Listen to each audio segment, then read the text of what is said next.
Everybody, welcome to Takes and Tenders, episode 3. I'm Kyle. And you I'm got Big Sean. There you go. I'm Alf. Justin. All right. And today's topics, we're going to run them off here. We're going to speak about NFL Offensive Rookie of the Year and Defensive Rookie Year picks. Then we're going to discuss What a Time to Be Alive and 90059, those two albums that came out recently. Then we're going to discuss Straight Outta Compton. We're going to round it off with where the hell's Views from the Sixes, because I know I'm curious where that is, and then what pissed us off this week. So, starting off, we're going to do our defensive and offensive rookie picks of the year. Sean, you want to lead us off with that?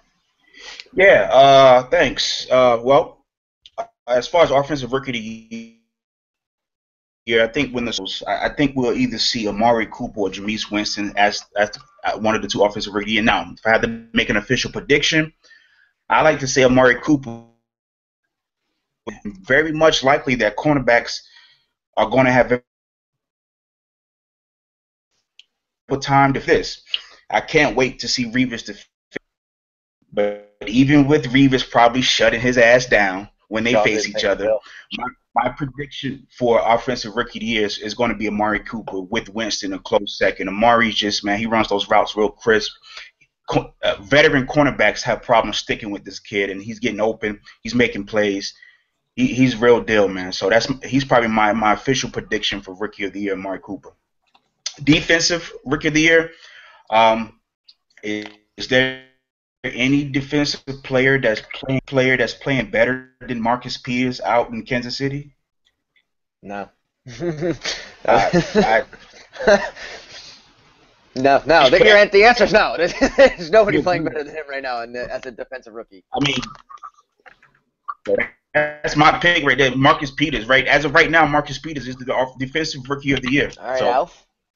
Yeah, I'm going to have to agree on both. I like Peters out of the draft. I know my boy Connor did as well. I know he's a talented guy, so the only reason why he was not drafted as high is because of off the field stuff.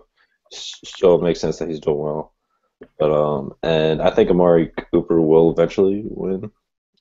I don't think either quarterbacks are rookie of the year caliber. Unless Marcus Mariota never throws another pick. I don't know. But He fumbled 3 times last week. I think, and those were the issues coming into the NFL, was that he would fumble a lot. Like, everybody was like, oh, he doesn't throw picks, but fumbles are turnovers too. So, I mean, you turn the ball over on the ground, you turn it over in the air, you're still turning it over. So, either way. It really depends if your team wins. I don't think the Titans are gonna win. Nobody cares if your team wins. I mean, Fitzpatrick threw fucking 2 picks in the last 2 games, and then we won, so nobody cares. That's the thing. All right, Justin, what do you think? Rookie of the year offensively, I got either Amari Cooper, also like the running back for Washington. I think he's going to get a lot of carries, put up some good stats. Amari, I don't know, I just don't trust their quarterback enough to get him the stats. Defensive rookie of the year, Marcus Peters, at first, but I really want to see what Leo does when we get Sheldon back. I think he might still get 8 to 10 sacks this year. He turned it on last week, but once we get Sheldon back, you can't double team all of them, and they can't leave Sheldon without. So you can't leave Sheldon on single coverage. That's good. That's good. One of the interesting things I'm going to see is how they work Leo Williams and Sheldon Richardson together into that line. But my picks, personally, I love Amari Cooper, and Sean and I have discussed this before. I loved him coming out. I was a big fan of him at Alabama. I watched a lot of Alabama games just for Amari Cooper because the kid is just so technically sound, and he's gifted. Like he's got like a nice athletic gift, and I think combined with his technical sound technicality of football and route running, I don't know if there's a better route runner in the NFL. And he's just a rookie, and that's incredible to me. He's gonna be even better than what he is now at some point. And defensive rookie of the year, I also agree with Marcus Peters. I don't think there's any other defensive rookie right now that's even close to a scale. I mean, Leonard Williams is doing excellent stuff, but Marcus Peters is just so gifted. Like, that kid is just incredible to watch. And I also, when Connor introduced me to him I think it was like last year or the year before. I watched and I was like, this kid's stellar, and in my opinion. Other than that, I on the defensive side of the ball, I don't really know. Outside of Leonard Williams and Marcus Peters, it's not really anything. It was a good draft. Right. I think Justin had it right. Marcus Peters, and if behind Marcus Peters, I don't want to sound like a quote unquote homer, but Leo Williams is the most talented, defensive lineman taken. And he's going to have opportunities once Sheldon gets back, and he's active. He gets in the backfield. He makes tackles. He makes sacks. He's going to get the numbers. So, it is logical to assume he'd be second place, or him and Marcus would be battling out. I guess my final question for you guys is when Sheldon comes back and they sort of implement Leonard Williams into that offensive line, he's probably going to get more sacks. So do you think he can actually make a strong push for Defensive Rookie of the Year? I think it's wide open. I think honestly, you can Marcus Peters could have a slump and Leonard Williams could make that push, and that's when you could see a change in my opinion. He's a good player and he's in a great situation, but he doesn't. He's not like Sheldon when he was a rookie, or even like. Yeah, no, I agree with that. He's not. Well, he's still young. But even like Sheldon as a rookie, like you could tell this guy's ridiculous, and also he wasn't as like splashy as Sheldon was. I don't think Williams is even that kind of player. I don't even know if that's his game really to get a bunch of sacks. So I don't know if I'll have the numbers for that. Yeah, I agree with you. I don't think he's as flashy as I don't like with Sheldon. You immediately knew you're like, this kid's a stud. You can tell the way he got pressure, the way he pushed the line, he dominated at the line of scrimmage. I think that's one of the biggest keys is that you saw from him. With Leonard Williams, you see him struggle at times and then also succeed at times like a normal rookie. But you can tell there's a talent there. But he's 20, so he's still got time to grow. I think when it boils down to it, he's going to be an impact player for us, but not have the numbers to justify Defensive Rookie of the Year. He's going to have pressures. He's going to have the hurries. He's going to collapse the pocket. None of that stuff shows up on the stat sheet, so it's going to be hard to justify Defensive Rookie of the Year. Right. All right. Next topic. We had numerous albums released since we last spoke. One of them was "What a Time to Be Alive" that came out on Sunday, and then we had 90059, which was released 2 weeks ago, I think, somewhere around then. It leaked early. I remember it leaked early, and then everybody's like, "Oh my god!"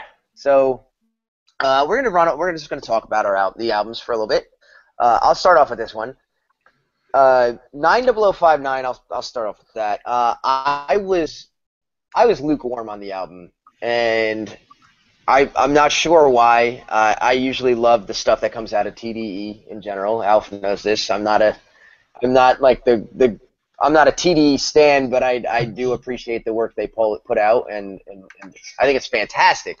But at the same time, when I heard this album, I was just kind of expecting something more because there was this hype building up that he hadn't released an album in 4 years. Behind the scenes, they had the release date thing where you had to pre-order it to get it to come out sooner, and this manufactured hype kept building up to it. And then when I listened to it, I'm like, this is kind of like if it was a mixtape, it would be an excellent mixtape for an album. It's an okay album. I think it's just at its peak, it's okay. What a Time to Be Alive, in my opinion, was really good. I like that a lot. Surprisingly, everybody knows I'm not a fan of Future at all. I despise him. I don't understand why people like him. But on this album, I think with somebody like Drake, he sort of elevated himself to match Drake. But I also felt like Drake kind of took himself down, and they kind of were at an even level throughout most of the album until Jumpman. Jumpman was one of the Jumpman and 30 for 30 kind of rounded off the album, and I was just like, that was awesome. But I personally liked What a Time to Be Alive a lot better, and that's my opinion. I know Alf's going to be like, well, you're dumb, and I'm going to say, yes, I am. But I just thought What a Time to Be Alive was more enjoyable. By the way, Vice City on 90059 is a phenomenal song. That's an excellent song. Excellent. All right, Sean, what do you think? Well, far as 90059, I believe J Rock put out a solid project here. It's not better than the Travis Scott album, but it's a respectable project. I'm feeling it. Bumble, Money Trees, Deuce are two of my favorite tracks on the album. You have to keep in mind that his last album, Follow Me Home, he put out what, in 2011? Yeah. 2011. So that's what, 3 to 4 years ago. You know, I thought this album could have banged much harder if you're going to make your fans wait 3 to 4 years for your next project. Okay. Again, I love the album. It's solid music. Nothing trash about it. It's just it gets played for me from here on out. But I'm with Kyle. It's kind of lukewarm to make your fans wait 3 to 4 years for your next project, and it kind of sounds like a mixtape. It's good play. It plays well. Money Trees, man, is like one of my favorite songs on, because I love what he's talking about. I love he's talking about stay on your grind. Stay working hard, so on and so forth. I love that positive feel on Money Trees Deuce. But again, I thought it could have banged much harder than it did to make your fans wait 3 to 4 years. So it gets played with me, but what a time to be alive. It's something to work out to, something to bob your head. It's not a track on that mixtape that I don't like, but there's one track that I love, and it's 30 for 30. 30 for 30 is why I really fucks with Drake. It sums it up. Can I point out something real quick? That 30 for 30 track is vintage Drake. Like, that was one of the most vintage Drake songs I've heard in a while. Like, I feel like Sean disagrees, but I feel like Drake mailed it in on that album until 30 for 30. And when I heard that, I was like, holy shit, that is like the Drake that a lot of people love. And when I heard that, I had this respect level for him. I don't all know of if a sudden, vintage Drake as much as his new Drake. I think vintage Drake is like the I lost my girlfriend. I need to text her back. I don't know if I should. No, but what I mean, that's vintage Drake. No. That's not like when you heard vintage Drake on So Far Gone. That's the one I'm talking about. Yeah. That song 30 for 30 fits. I agree. On So Far Gone. Yeah. That's how good that was. Look, in my opinion, the flow is there, the substance is there, and he's not rapping about hardcore shit like some fans like to make it. He's rapping about real shit. There's real shit going on in that song. Exactly. It's very real. It's not one of those like fabricated stories. It's something he's talking about that he experienced and how he like what the things that he's experienced in his lifetime and what he's seen. And I think that's what makes it so genuine and so likable, that song. And that's why back when So Far Gone came out, that's why I fucked with Drake so much back then, because it was vintage. I mean, not vintage, but it was real. It was something that he like experienced, and it wasn't like hard music or overly loving. I miss my girlfriend. I need a couple Kleenex to wipe away the pain. It was something that you could relate to and enjoy. And it was just a genuine tracks. That's what I thought. And 30 for 30 was so genuine that it elevated the album for me in general. It was just so good. And I'm sorry I took up so much time. Go ahead, Dalf. The song with 90059. I mean, I thought it was a song. I thought it was great. I thought lyrically, I think you have to kind of understand who J Rock is and where he's kind of coming from in order to like really appreciate it. Because in TDE, like, he's kind of the street guy. He's the older brother that holds down the block, like that kind of guy. And just like so. I like how he knew what he was. He stayed like pretty close to that street style, but he also kind of evolved a little bit, a lot with his voice. I thought his bars were excellent in just about every song. I mean, there's a couple lines in here like Marl Broy, the cancer, stake your claim, that's a ribeye, base of my step, dope in a tube sock. I mean, I was just like, it's like nice. I mean, it's like nonstop. You spent that in that 90059 song, and then Vice City was awesome. How they had that flow that they exchanged back and forth over and over again. I do agree that there wasn't. I'm sorry. And Absol killed that thing. That whole Vice City track was phenomenal, and I keep interrupting. Shut your mouth, Kyle. Was obnoxious, and but I do agree with you guys in that it did feel a little thrown together, in that there wasn't a whole lot of cohesion. I thought, especially at the end, like it could I like the songs Money Trees Deuce and the message, but why would you have like a chill out song like Money Trees Deuce and then have another like closer style with a message? It didn't make sense to me. But overall, I thought every song banged. I mean, easy bake, fresh out the oven. I don't know. I mean, it bumps on the lip, that's for sure. All right, Justin. I thought J-Rock, that's what I expected from him. I wish those guys from TDE would kind of branch out more and get more. I think they're just too inclusive.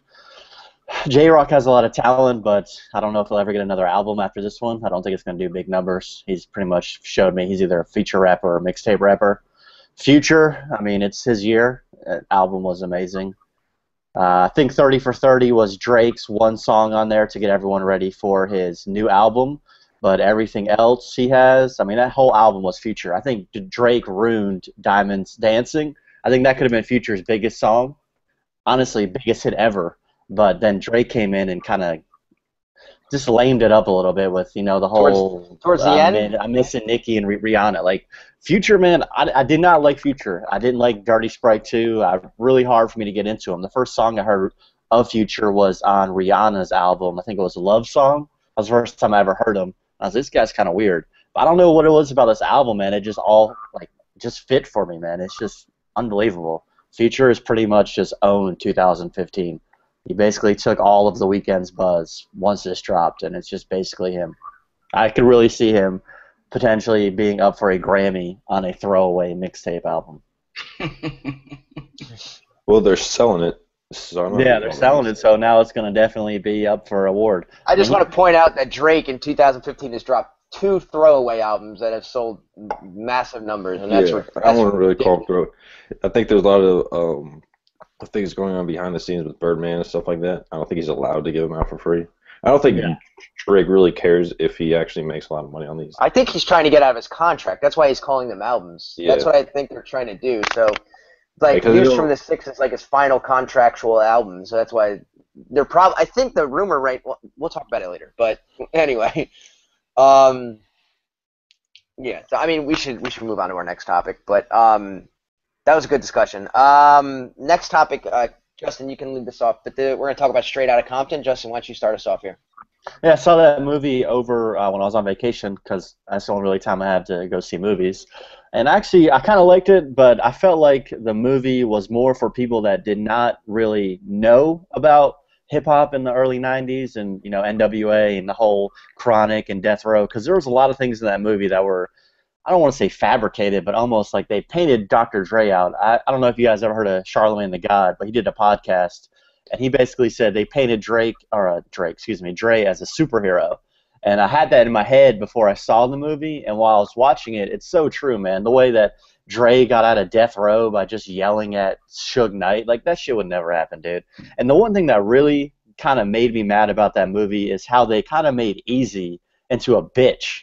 Like, Eazy-E was a straight up can go anywhere type of dude in the most ruthless, toughest parts of Compton, hood, gang culture in that era. And the whole time it was like, Dre and Cube like pushing him around. Like, nah, dude. That's one thing I didn't like. But I think if you didn't know about the history of that time and hip hop, I think you wouldn't really pick up on that. And all in all, it would have been a great movie. I mean, I thought it was cool. I think they did Tupac dirty. It was weird to have them rapping Hail Mary when Dre is in the studio with California Love. That kind of caught me off guard. But all in all, it was a good movie. I think it should open the door to more of those just because of how much money it made. I think the next one I would like to see would either be I really would like to see something about Jay-Z and the rise of Rockefeller Records. How Jay-Z came up and how he formed with Dame, how they took all that street money and made a record album. That or Master P. I don't think Master P gets enough credit for what he did in the late 90s, creating No Limit. A lot of people don't like that music, but what he did with that record label and how huge he got needs to be respected, and that's something I would like to see in movie form. Okay. Alf? Yeah, I saw it like a couple weeks after it came out. I agree with Justin. It's a good movie. It's an entertaining movie. They did leave a lot out. They did kind of make Easy look like a pushover, and he was like there was this scene where he was like all upset that they were like moving his couches out and stuff like that. It was like, dude, he's seen a lot more like worse stuff. Like he's not just like sulking on his couch and then he goes like crawling back to a cube at the end of it. Yeah, I thought that was a little like, all right, guys. But I thought all the actors themselves were good. I thought Cube was hilarious in the whole thing. I thought there were a lot of like cool scenes that you might have not have known even if you knew about NWA. Like even like when they got arrested before they made the police song. So I thought it was a good movie.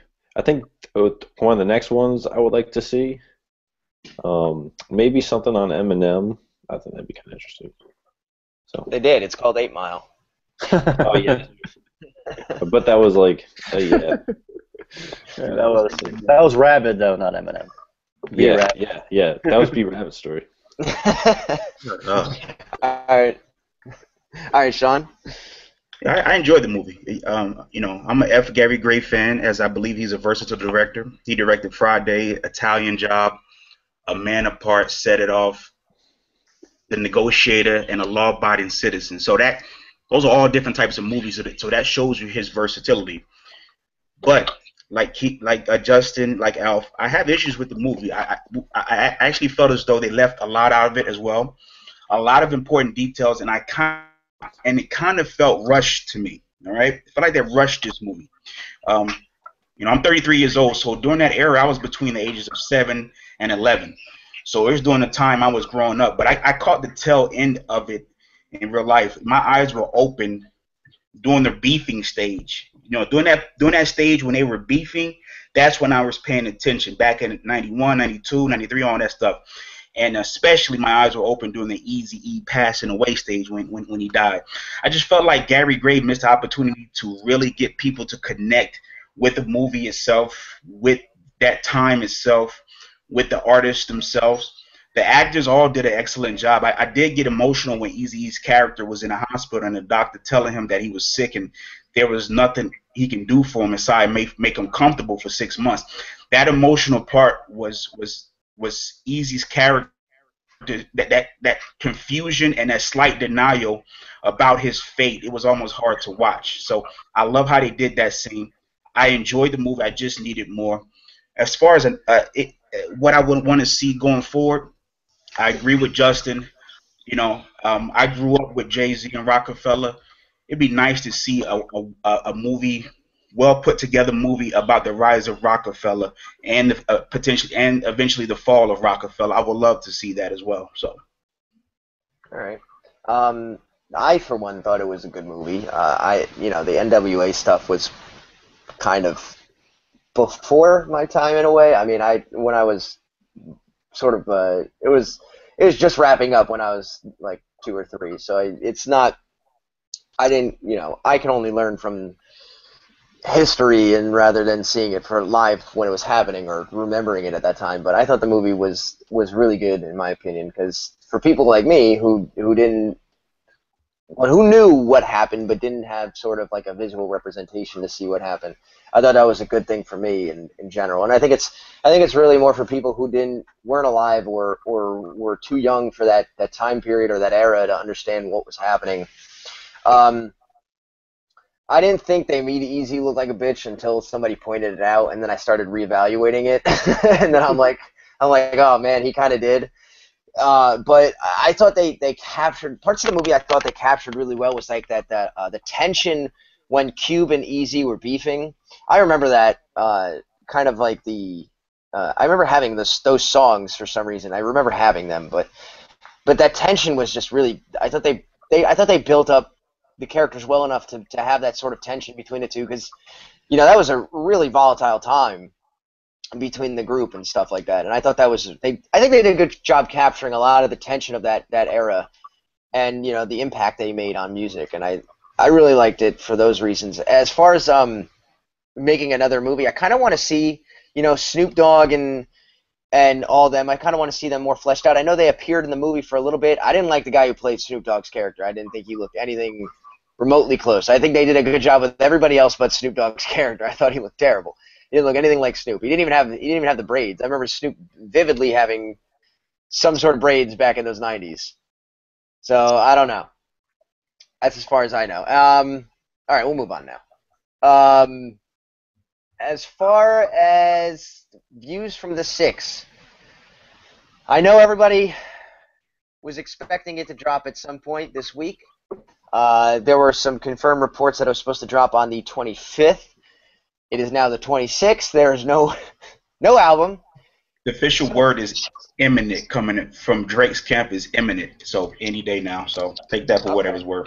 Yeah, I don't know. I mean, he's great to I feel like, yeah, well, it's October's very own. October 2nd is probably the day it's going to drop, in all honesty.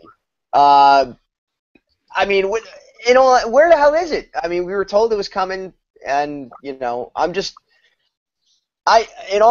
I personally I'm not nervous, but I think it's going to be... You're nervous. Shut your ugly ass up. Jesus Christ. I think it's... I don't know. I think it's going to be kind of... I don't know if it's going to be a big project. I think it's going to kind of be... it's hard to explain. I feel like Drake's been going in a different direction a lot lately, and I feel like it's going to be more like, if you're reading this it's too late, then nothing was the same. So, yeah,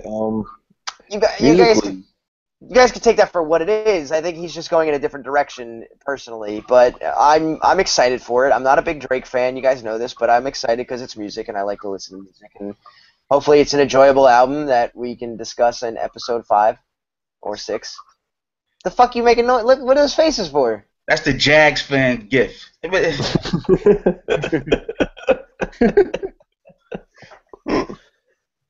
Get the fuck out of here! You go. A live rendition of the Jags fan gift. I've never seen that. No, it's not hard, Kyle. Drake has had a solo album to disappoint me. It's only hard for you because you're a hater. I'm not a hater. If you're reading this, It's Too Late was a mixtape in my eyes. It was good music, great stuff, but Nothing But the Same was top of the line for me. I expect what we got from 30 from 30 is what I expect on this album. That Drake is what I'm expecting on this album. If it's that Drake, I'm going to enjoy the album. Okay, so he feels as though he has to answer a few questions and defend his lyrical skills. Can we all agree to that, yes or no? Yes. Yeah. Okay, he's been called out, so he feels as though he has to answer a few questions. I think we're going to see an energized Drake on this album. I think we can expect him to take some shots at some people on this album. This misconception that Drake is soft is not going to, it's not just going to get a few of these rappers' feelings hurt, but it's going to end some careers eventually, because they keep underestimating Drake. They keep underestimating Drake. I think at this point, most haters, like you two frosted toaster strudels, are afraid because Drake is coming from the crown officially. He's coming for that crown. Views for the 6, he's coming for that crown, and that frightens your powdered sugar frosted souls, doesn't it? Just admit it. No, it doesn't. Well, I think the reason why it's not out yet is because there's an issue with Birdman and Cash Money Records. I was reading an article where it looks like he doesn't want Birdman to get any of the money from views. I mean, that thing, it doesn't matter how good or bad it is, it's going to sell like 500,000 at least in like first week. But musically, I don't know if Drake has that much more to say. I mean, because his story is like not that interesting, and he's kind of based on what he's done on views from if you're reading this, it's too late, and in the mixtape, it's just him bragging about how much money he has and how popular he is. And if Views from the 6 is just him bragging about how much money he has and how popular he is, it's like, do I really want that? Like, I don't know. Because even like Future next to him, like I couldn't really hear what he was saying half the time, but when I did, he has a lot more of an interesting story to tell than Drake, I think. But I think it will go in a simpler direction musically. It won't be like Take Care where you get all the where like it feels expensive and leathery. I think it'll be really like simple production wise, but I just don't know the content that he's got behind him. I don't know, maybe. I think I agree with you on that. By the way, the like the minimalistic style approach for 30 for 30 really kind of enhanced Drake on the song, because when you have like a simple beat like that and you have him just dropping bars over it, it sounded really good, and it didn't sound. I think the danger of some of the albums to go into now is they're overproduced. They feel like they're trying to do too much, and I think if he can do that, like especially with if you're reading this, it's too late. It had a lot of minimalistic sounds. You know, it wasn't overproduced. It wasn't this. It wasn't that. And he just dropped bars, which is why probably a lot more people enjoyed that over everything else. I think when Drake has a minimal style behind him, he sounds a lot better than when he has like Alf said, an expensive leathery sound. And charged up and back to back were the same way. Yep, and they were enjoyable. And then Hotline Bling is also enjoyable to me because it's not over an extravagant beat. It's over something that's simple, something that you can your mind can. I think when you the thing with music, I think, is you have a simple beat and somebody who's rapping strong lyrics. You're able to understand those lyrics better because you don't have so much confusion going on within the beat that you can understand what they're saying. So when you has a story to tell that's more interested in Drake, and every 5 minutes on the track, Future's telling me how many Percocets he's popping. That's not a story, Alf. That's a well, no. On the Gutters song, I don't think Future's a very good artist, so he doesn't like depict it very well. But you could tell that. I know what you're talking. I know what you're saying. There, he's got something to say. Yeah, I know what you're saying because he was talking about how he had like nobody was down with him back in the day. He was by himself and he was just grinding through everything.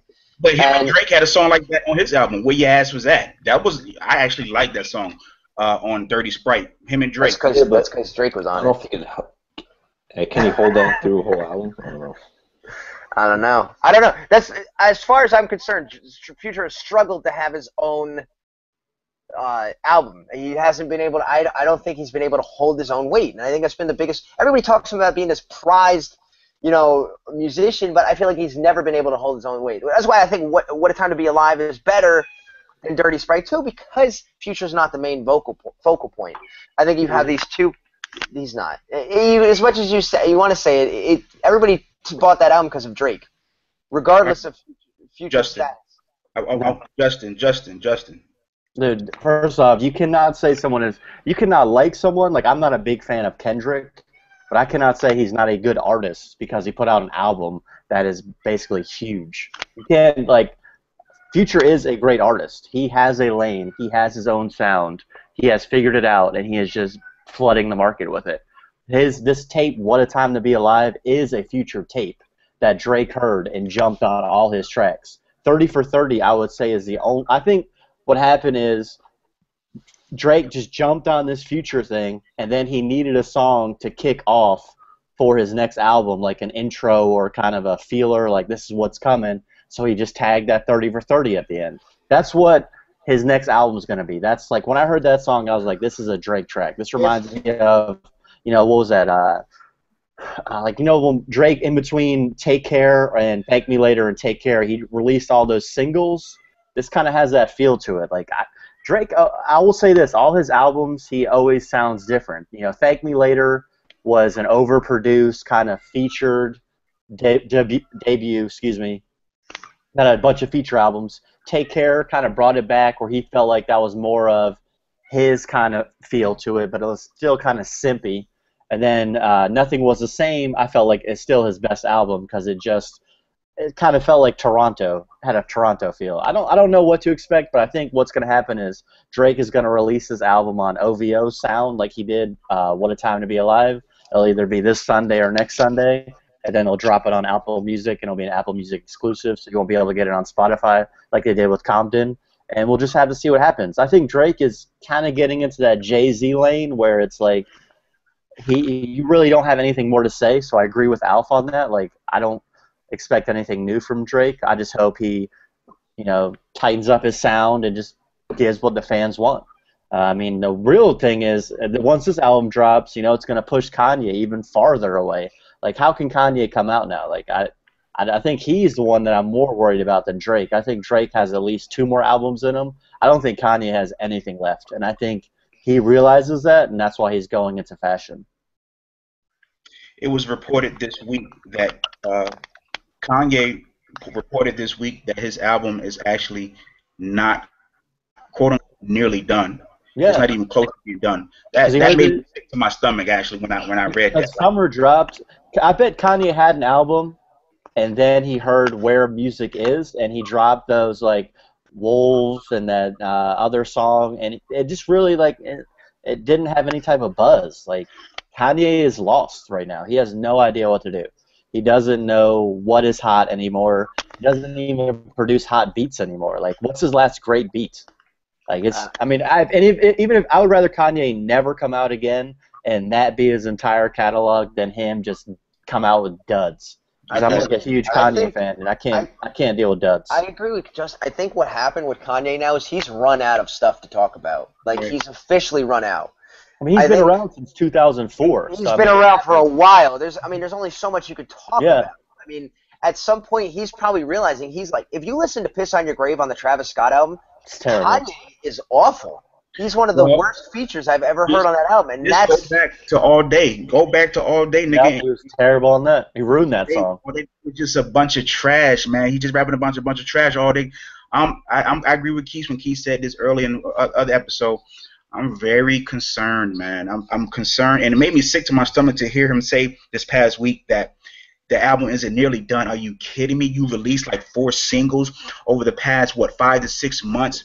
You released 4 singles, and you're telling me your album isn't done. What are you planning? It's like it's a joke, man. It's like it's a clown. It's a joke. It's joking right now, and it's just like I don't know. It's like we can't take him seriously. I think he just lost his hunger, man. He's I think he doesn't love music. He's got a kid. I mean, it just happens. The same thing happened to Jay-Z. Same thing happens, man. Music is a young man's game. Like, once you get in the 30s, I mean, it's tough. It's tough for Kanye to come out. And same thing's gonna happen to Drake. One day you just lose it, and Kanye was the king, and then he dropped, and he's just a dud. And Drake has to be dealing with this too, because if he drops a dud, and it's the same, he's done.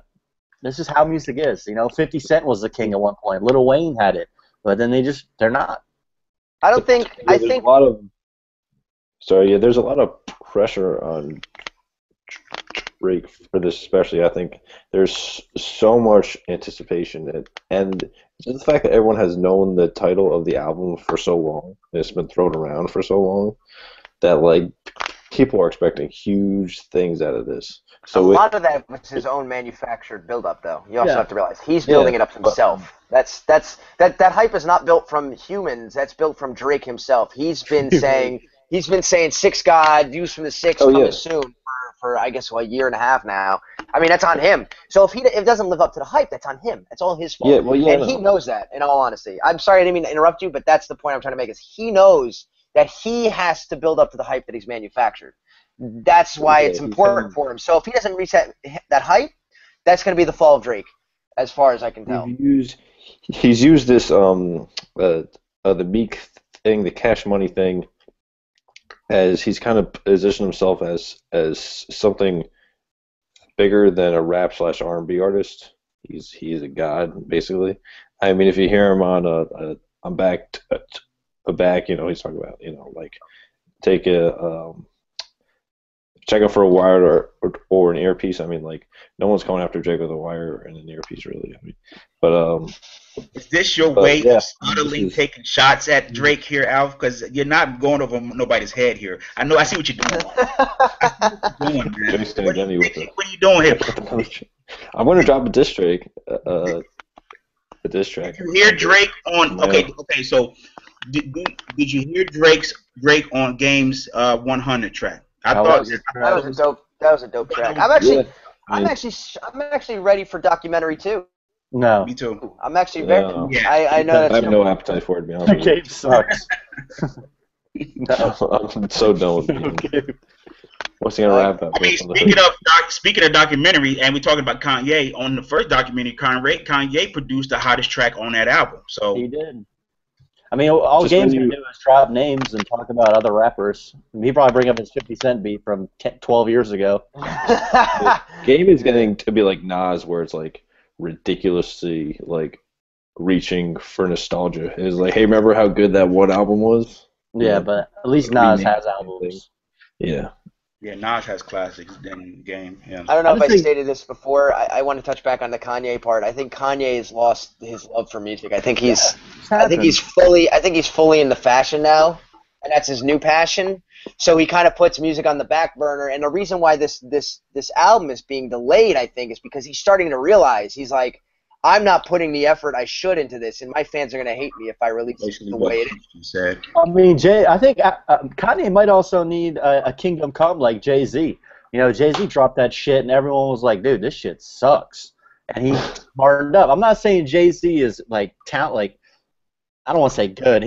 But he doesn't have the same as he used to, but at least post Kingdom Come, he put some effort into it. Yeah, Jay-Z still can put an album together. I will give Yeah. Jay-Z that. He can still put an album together. But I think what happened is he thought he could just phone it in, and he dropped that Kingdom Come, and the people told him, look, we are not taking this. And he was like, okay, I got to at least put 85% in. So And the it might Magna help Carta, Kanye is to that drop- the next one?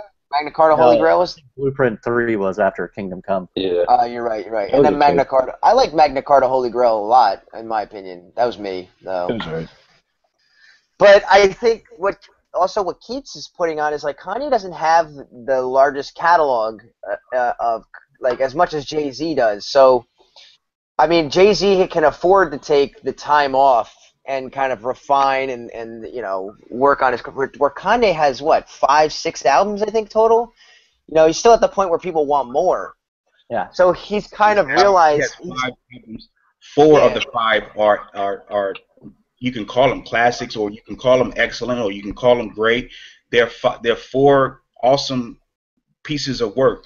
But I agree with you. It's not enough, man. It's not enough to hold his legacy, man. For real. Like he was named in the top 5 movie as one of the top 5 rappers. That's some weight to hold. If this is where we leave Kanye, if this is where Kanye leaves us, no, man, no. I think He's got to drop 1 or 2 more albums, I think, before he can finally say he's done.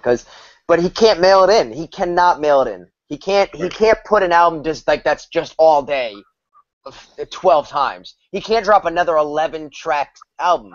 He's got to come out with something full length, something that everybody can love. Something like ever since My Beautiful Dark Twisted Fantasy came out, I don't think Kanye's dropped a meaningful project.